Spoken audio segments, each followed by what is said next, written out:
Welcome, everyone. It's a pleasure to introduce Robert, who will be speaking on semisimplicity of modules for C2 cofinite vertex operator algebras. Feel free to start whenever you're ready, Robert.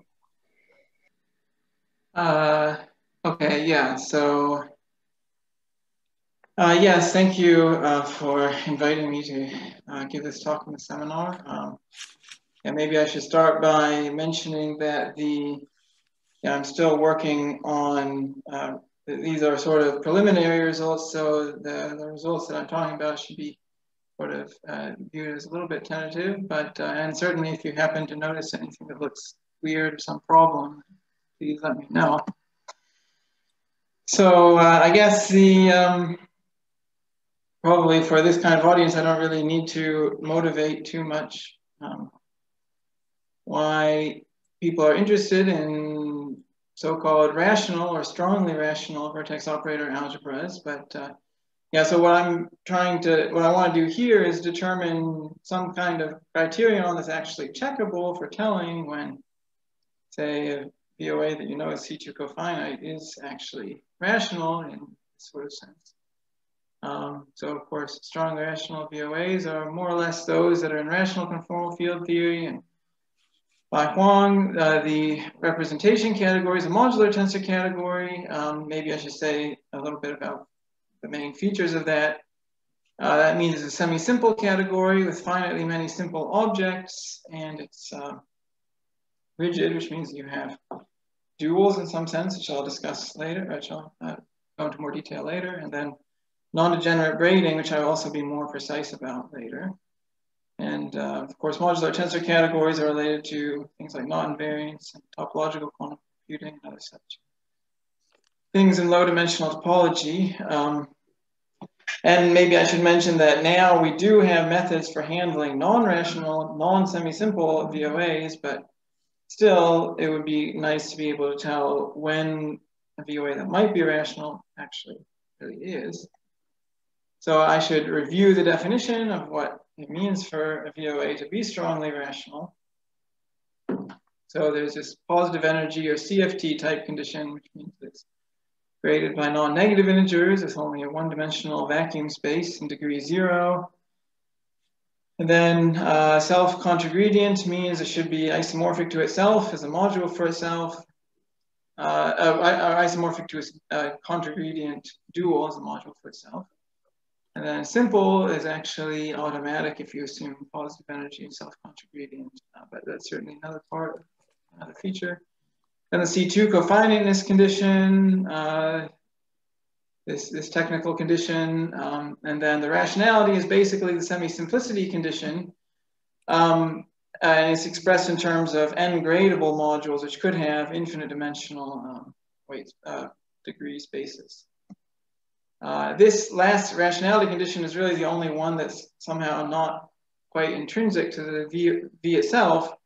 It's related to the module category. So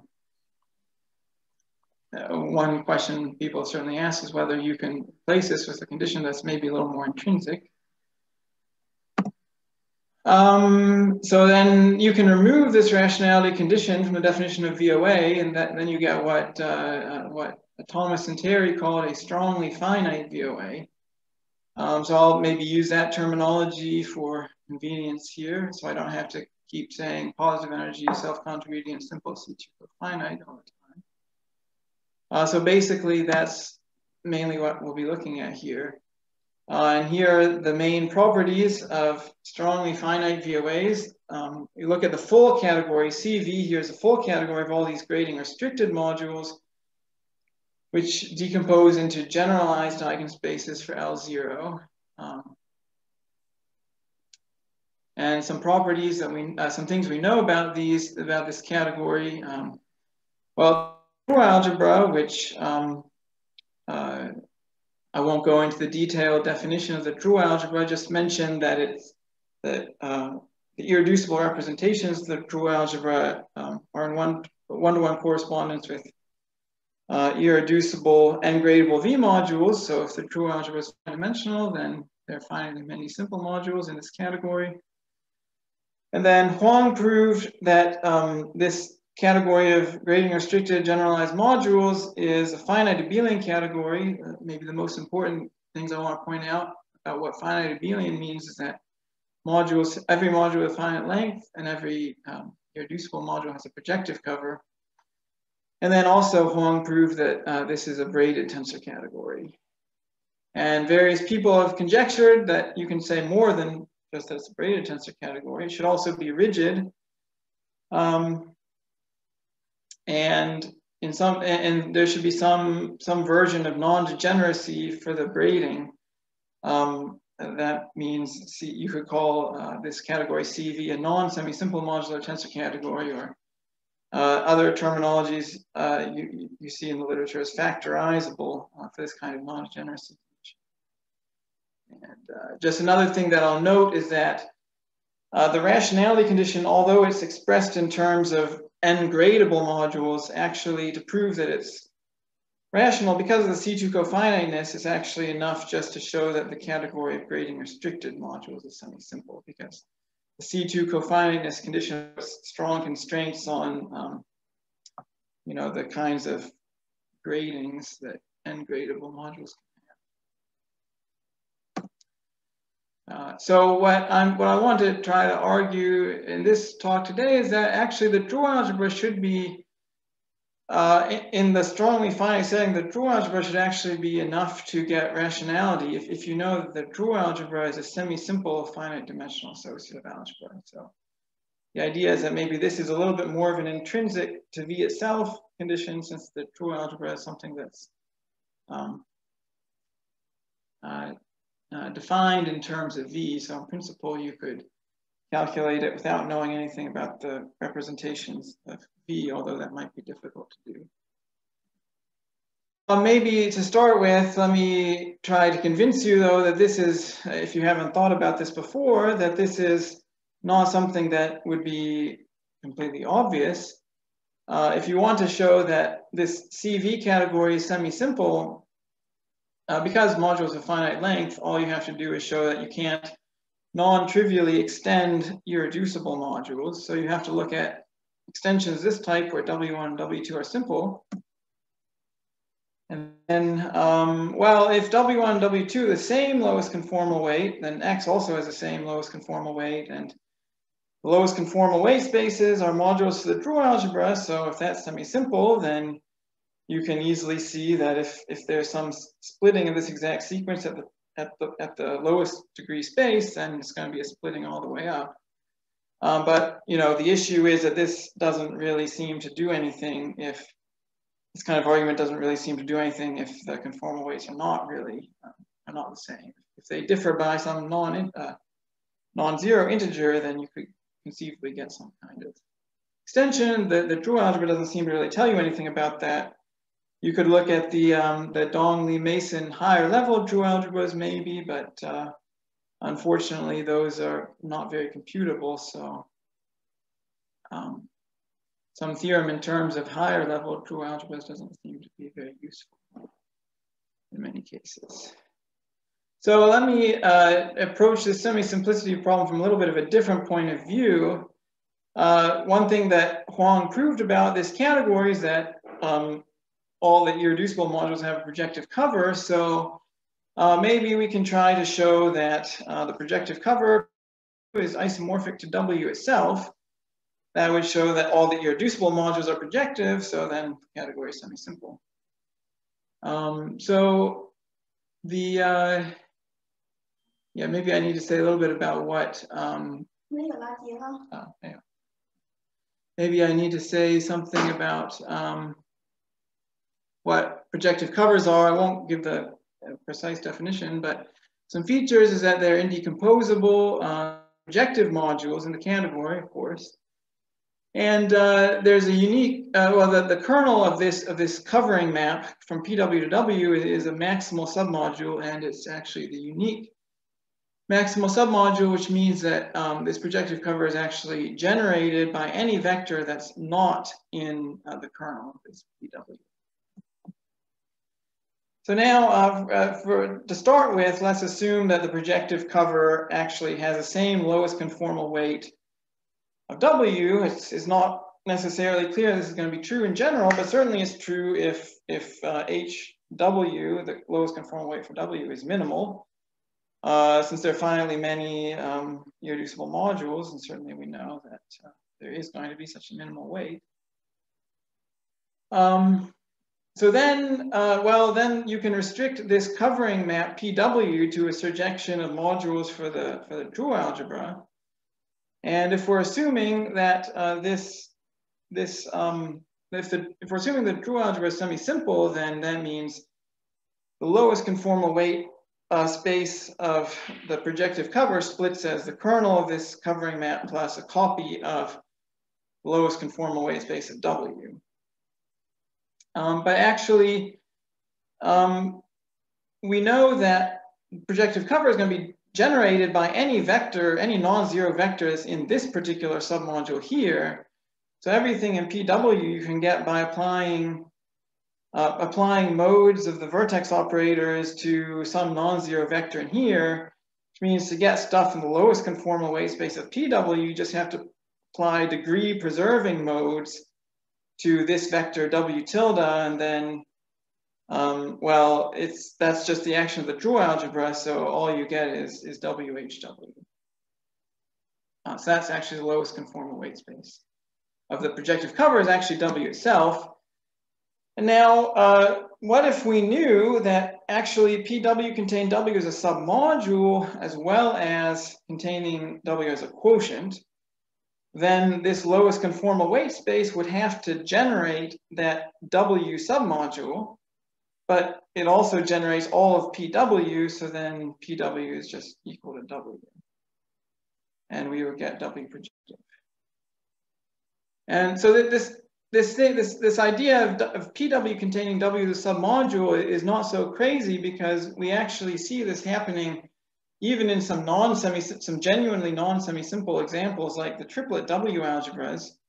We see this with all the projective covers actually.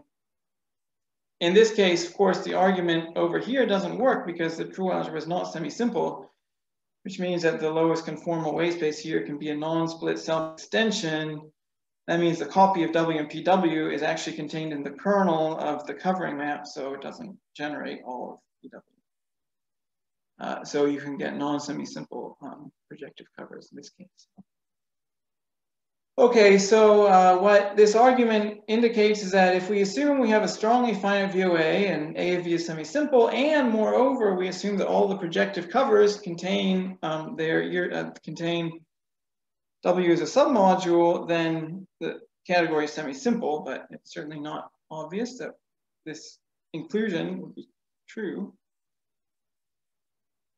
I mean, the abstract constructions of these kinds of projective covers are sort of abstract and it's not really clear what you get. But it turns out there's this theorem by Eddinghoff, Nikšić, and Ostrich that says that if you have some factorizable category, so this kind of non-semi-simple modular tensor category, then actually the projective cover of a dual is the dual of a projective cover. And that's basically the same thing as saying that the projective cover of W contains W itself. So this is the dual of a covering map, so it's injective. So all of these maps here are injective. So that means, well, one way to get semi-simplicity for this category would be to show that the category is actually rigid and non-degenerate, because those are the only parts of the definition of factorizable ribbon category that we don't know yet. So let me say more about what rigidity means. Means that every module has a dual. It turns out that if V is self-contragradient, the dual is going to have to be the contragradient module, which is constructed on the graded dual vector space. But you need more than just some natural candidate for the duals. You also need this evaluation map from the dual tensor W to V, which is the unit object of the tensor category, and then a co-evaluation going the other way. And then there's this composition going from W to itself, involving the evaluation, a co-evaluation evaluation that needs to be the identity. There's also some other property, there's also some other composition involving W prime that also needs to be the identity on W prime, but that actually turned out to be automatic in this sort of self-contributient VOA setting. So then there's non-degeneracy of the braiding. Well, it turns out that for this notion of factorizable ribbon category, there's several different ways you can define non-degeneracy, but for VOAs, the most convenient way is to define it in terms of the double braiding, where if you switch W and X, and then you switch X and W back again, you don't want to get the identity on W tensor X too often, because what you want is that if this double braiding is the identity for some module W and for all modules X, then W, the only way that can happen is if W is some direct sum of copies of V itself, which is again the unit object of the tensor category. So these are the two things that we would need to show about this module category for V. So let me start by talking about rigidity. So the first thing to notice is that because V is self-controgredient, it's very easy to get evaluation maps. You just need to construct some intertwining operator of this type, which is easy to get from the vertex operator by symmetries of intertwining operators, assuming V is self-controgredient. And then the definition of tensor products in a vertex tensor category says that intertwining operators of this type are in one-to-one correspondence with module maps of this type. And so you get an evaluation very easily. And I should mention there's also, you can just as easily get a map from W tensor W prime to V using symmetries of intertwining operators. And the important thing to use here is that this controgredient pair, W prime with the evaluation, actually satisfies some universal property of this kind of diagram commuting. You can think of this sort of map from X tensor W to V as sort of like some bilinear pairing on X and W, and there's sort of this bilinear pairing between W prime and W, and the idea is that this kind of bilinear pairing should induce a map from X to W prime. So this is also easy to show using symmetries of intertwining operators. Okay, so because we have this universal property, we have a good way of getting homomorphisms going into a controgredient. You just need to construct some kind of bilinear pairing. For example, we get an obvious bilinear pairing of W tensor W prime with itself. I'm suppressing associativity isomorphisms here, so this diagram doesn't take up too much space, but you basically just want to evaluate the inner pair of W and W prime, and then you can use this sort of opposite pairing to go this way. That's some sort of map. And according to the universal property, that means there's this natural map going from this tensor product into its controgredient. And it's not too hard to prove that rigidity for W is actually equivalent to this natural map being an isomorphism. So for our purposes, it's more interesting to know that if it's an isomorphism, the W is rigid. And you can explicitly get the equation in this way. If you have an isomorphism, then you get this. You can dualize this EW tilde pairing and then apply the inverse of phi. Right. So, of course, how do you actually show this is an isomorphism? That doesn't seem to be any easier than proving rigidity, but it turns out there's some somewhat simpler looking criterion that actually tells you that this is an isomorphism. All you need to know is that the image of this dual map, which is contained in this controgredient module, is contained in the image of EW. You might notice that this kind of containment here is really, in some sense, almost all that's necessary for this kind of co-evaluation to make sense, because even if phi W wasn't surjective, if it was injective, and this image of this was contained in the image of phi, then you could still define this map. But what's interesting is this containment is actually enough to prove the injectivity of phi w, and then actually the injectivity implies surjectivity because these are modules with the same graded dimension, because they're contragradients of each other. Okay, well, that's basically almost the end of the category theory part of proving rigidity. At that point, you have to actually do some serious VOA work. And it seems like the only general method we have for proving rigidity is Huang's modular invariance methods, which are based on the earlier work of Moore and Seiberg. So yeah, there's a lot going on here. But basically, the idea is to use these methods to prove this kind of containment. So you can kind of start by looking at the image of this map, which is, because the image is isomorphic to some copy of V itself, is generated by some vacuum-like vector. And you can encode,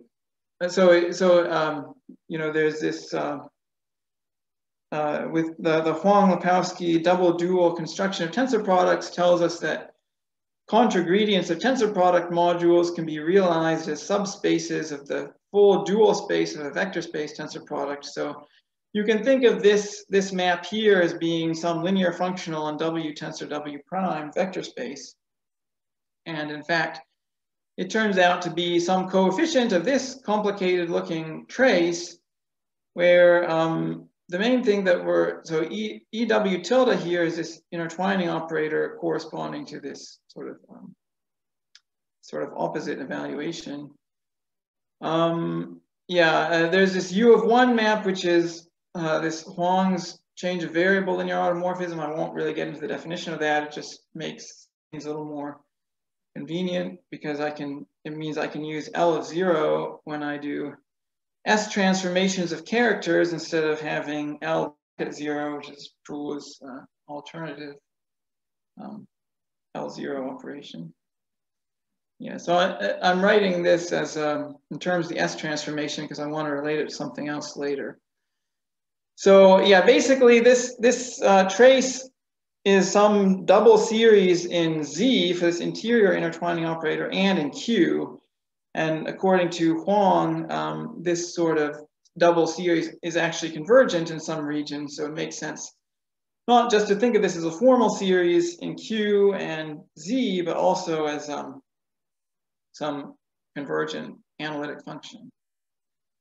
And yeah, so here's the S transformation of the character V. The character is just going to be the trace of the vertex operator acting on a module, and I'm changing tau to -1 over tau, and I also have to put a -1 over tau at the L0 in front of V. So, okay. So at this point, I'm going to introduce another assumption, which is that the S transformation of the character of V is actually a linear combination of traces. This is certainly true for rational VOAs. That's what Drew proved. But actually, all that Drew really used was a semi-simplicity of the Drew algebra. That's all you really need to show that the S transformation of characters are actually linear combinations of characters. And yeah, so this is what I'm going to assume is that this is the S transformation of the character of V. I'm going to assume that I can write it as some linear combination of traces on V modules. And we may as well assume these V modules X here are irreducible because traces only see the semi-simplification of a module. And then, yeah, so the method of Moore, Seiberg, and Huang is to use the properties of traces and intertwining operators to get some non-trivial relations involving these kinds of expressions. So here's one non-trivial relation of this type, which is that this is some series. Here's the series in Q and Z that I already wrote down, except that this is the Q associated to -1 over tau.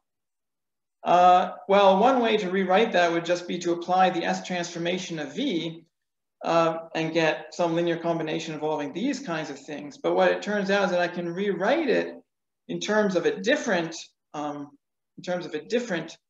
linear combination, or linear combination of some different traces on different modules, these kinds of tensor product modules.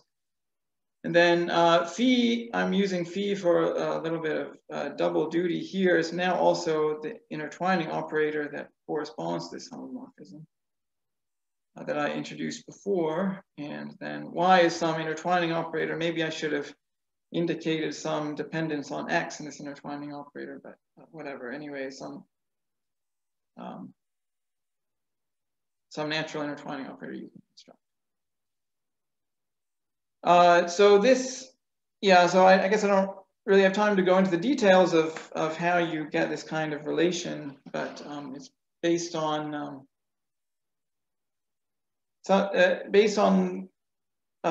not just the modular invariance of these characters with respect to the S transformation, which is like this, but there's some other, so the point of the S transformation is that if you change tau to -1 over tau, you don't change the torus. This Z here in this series is not indicating the torus, but it's indicating where the puncture is on the torus.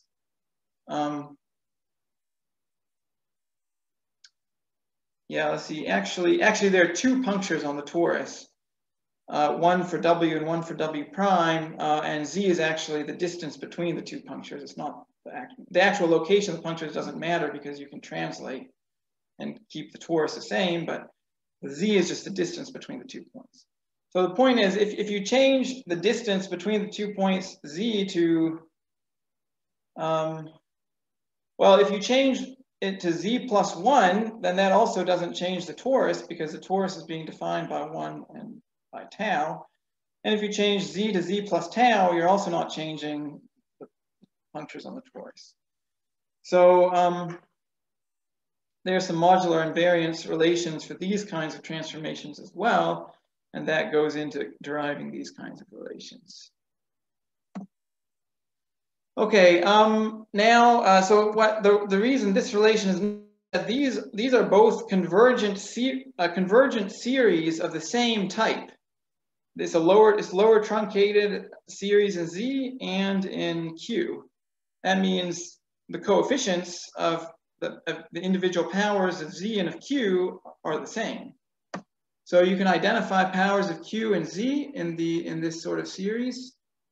And because somehow we're relating the EW tilde map to the phi map by this relation, doing that gives you some way of realizing something that's in the image of EW tilde as something in the image of phi W, and that's what you need to show that W is rigid. You can be sort of explicit about what this co-evaluation is. There's this sort of complicated formula you can write down, which isn't really actually that explicit. But basically, well, I guess first thing is to match powers of Q, you have to change Q minus 1 over tau to Q tau, which you can do using the S transformation. So that's why this sort of sum over dimensions of the modules X is coming in, and then, yeah, there's some, then you have, because this formula involves traces over W tensor X, you're also choosing bases of W tensor X, some suitable weight space of that, and then you have this sort of complicated thing. Yeah, I mean, this is not so interesting maybe, but it does give you a way of getting a formula for the categorical dimension of W as a V module. And what you end up with is some expression like this, which you can check this formula using the Verlinde formula that you expect to be true for the fusion rules. You should be able to use the Verlinde formula to tell you what W tensor X is in terms of irreducible V modules and S matrix coefficients like this.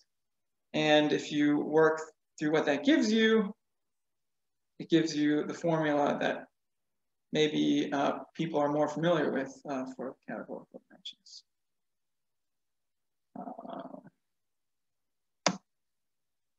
Okay, so this is all about rigidity, and the point here is that to prove rigidity, what I need to assume here is that the S transformation of V is a linear combination of traces, and for that it's enough to assume A of V is semi-simple.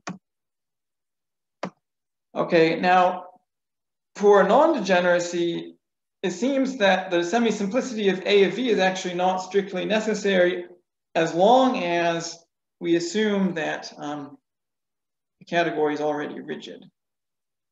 So for something like non-rational examples, for example, like the triplet W algebra, rigidity is known, so this argument would give one way of proving non-degeneracy for something like that. So these kinds of trace methods, again, give you some kind of relation. Now we want to look at the S transformation of the character of any irreducible V module. Actually, this doesn't have to be an irreducible V module. Yeah, you get this kind of relation as some kind of sum of traces. This relation maybe looks a lot simpler than the one I had a couple slides before because I'm using the rigidity to simplify the kinds of formulas that you would get. So you get some very nice clean formulas assuming rigidity. So in this case, there's this open Hopflink endomorphism that is sort of applied to, in addition to the vertex operator. I will say what that is on the next slide. But first, let me point out that in case we don't assume A of V is semi-simple, you would need to replace these traces in the S transformation. See, these S matrix coefficients are exactly the same as what you get for the S transformation of the character of V. If we don't know that A of V is semi-simple, we can't write the S transformation of the character of V in this way, but we have Miyamoto's pseudo trace functions that we could use instead. And it seems like it should work to give the same kind of formula as long as you replace these traces with the appropriate pseudo traces that are shown up. And I will also mention the rigidity argument doesn't seem to work in this kind of pseudo trace generality because what happens in the rigidity argument is that you need to switch the order of two intertwining operators in a trace. And it should be possible to do that for pseudo traces as well, but there's some subtleties that seem to cause some issues. So unfortunately, the rigidity argument doesn't seem to work yet for general, strongly finite VOAs. Okay, so this is a diagrammatic formula for the open Hopflink endomorphism of X that's associated to W. You start with X and then you use a co-evaluation for W, so we need W to be rigid, to produce a copy of W and W prime, and then there's this the e to the 2 pi I L0 twist automorphism. Then we have to double braid W with X, and then evaluate, and we're left with X at the end. So this is so topologically this diagram is an open Hopflink. So this is the open Hopflink endomorphism of X. So yeah, the nice thing about these sorts of trace properties, the reason, yeah, so the this double braiding is coming up. It's nice that this double braiding comes up when you're manipulating these traces, because the double braiding is precisely what we need to consider in order to prove non-degeneracy. So so when you want to prove non-degeneracy, you want to think about what happens when W is a transparent object, which means that the double braiding with any X is trivial. If the double braiding with any X is trivial, then you can ignore this braiding right here, and all you're left with is this composition involving W and W prime, which is the categorical dimension of W. So if W is a transparent object, then this open Hopflink endomorphism is just the dimension of W times the identity on X. And the formula that we got before says that the S transformation of the character of W is the dimension of W times just the S transformation of the character of V. But the S matrix is invertible, so we can ignore the S here. We can get rid of the S here. And also characters of irreducible V modules are linearly independent. So this kind of relation can only happen if V is the only composition factor that appears in W. And the dimension tells you how many times it occurs.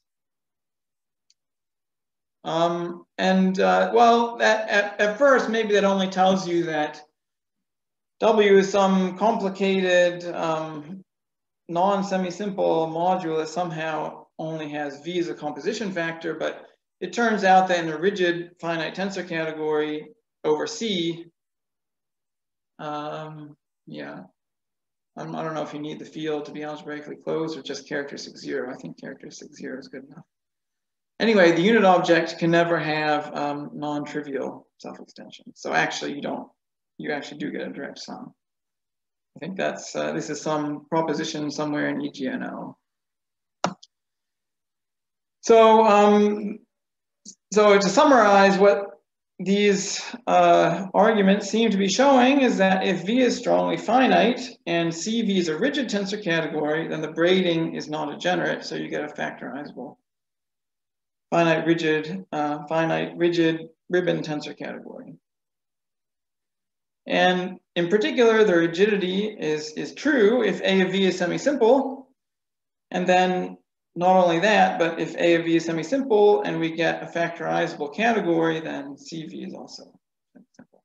And that is what's enough to prove rationality.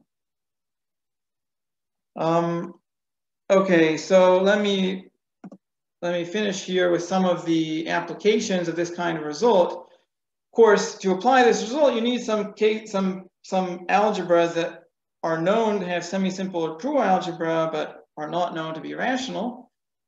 And this is the case with some of these C2 cofinite W algebras, which Tomiyuki and Jethro recently showed have semi-simple or true algebras. Let's see, I think in this case, you need to assume that the W algebras here are Z graded because that will give you the actual true algebra of V itself. So it seems that whenever their W algebra, which is C2 cofinite and is Z graded, then it's going to be rational according to these arguments. Of course, this is already known in many cases. I think it's known certainly for all the principal W algebra cases and for all the subregular ones and simply laced types and quite a few others as well, but certainly not for all, as far as I know.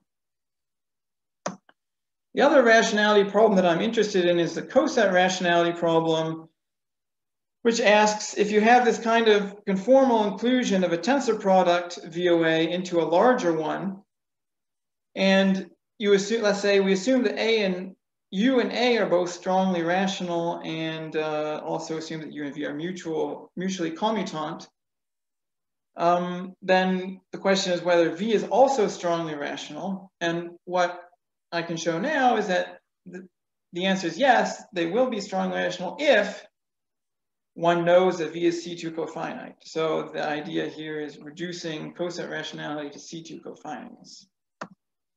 Unfortunately, I don't really know any new examples of VOA of cosets which are known to be C2 cofinite but are not already known to be rational. But this does at least seem to give yet another proof of rationality for principal W algebras in types ADE because of the Coset realization of these W algebras.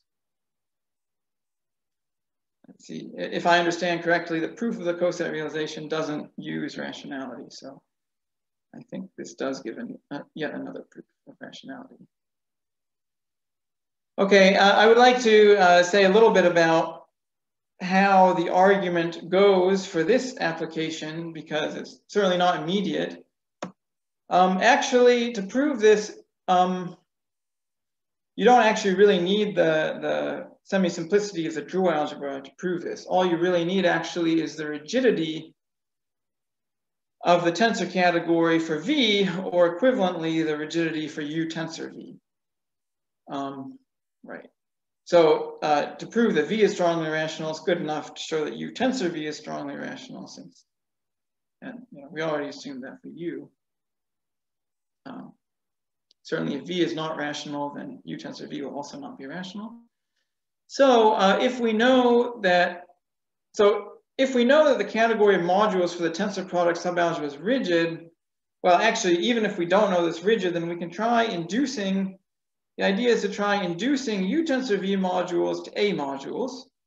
We're assuming that A modules are semi-simple, so maybe the idea is to use this kind of exploit the semisimplicity and the nice properties of induction to show that semisimplicity of the induced module for A corresponds to semisimplicity for the module for U tensor V downstairs.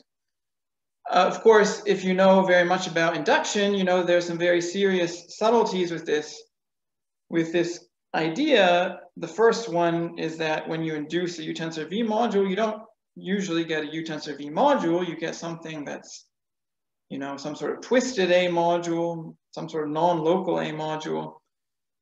And well, if we assume that A is rational, certainly we are assuming that untwisted A modules are semi-simple, but we are not assuming anything about whether non-local A modules are rational, or are semi-simple.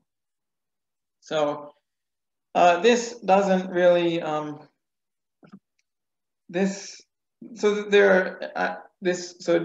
discussing how to get around this issue could be probably another complete separate talk, but maybe what I'll just say is that if we know that the cat modules are rigid, then we can, there is at least a way to use induction to show that at least the algebra U tensor V itself is projective. And since we're already assuming that this module category is rigid, it turns out that a rigid tensor category with a projective unit object is semi-simple. So actually proving the rigidity is enough to show that U tensor V has a semi-simple module category, so V is rational. So then we want to prove that this is a rigid tensor category. What I've already argued is that it's enough to show that the S transformation of the vacuum character is a linear combination of traces. Certainly, if we know that dual algebra is semi-simple, that's certainly something we will have, but well, I don't really know any way to compute the true algebra of a coset, but actually I can compute the S transformation of the vacuum character using these multivariable functions of Crowell and Miyamoto. And then assuming that U and A are rational, that turns out to be a way of showing that actually the vacuum character for V, actually for U tensor V, is linear combination of traces on U tensor V modules.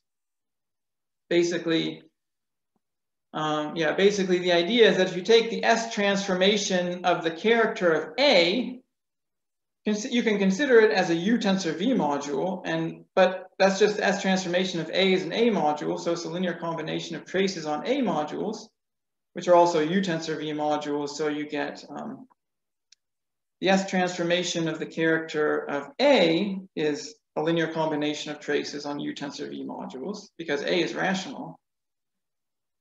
And then the problem is you need to be able to pick out the S transformation of the character of U tensor V from the S transformation of the character of A. And in order to do that, you need to use these multivariable trace functions and the rationality of U. Yeah, I think I will stop there because that's all I've prepared. Thank you so much. Thank you. If there are questions for Robert, please feel free to unmute yourself and ask.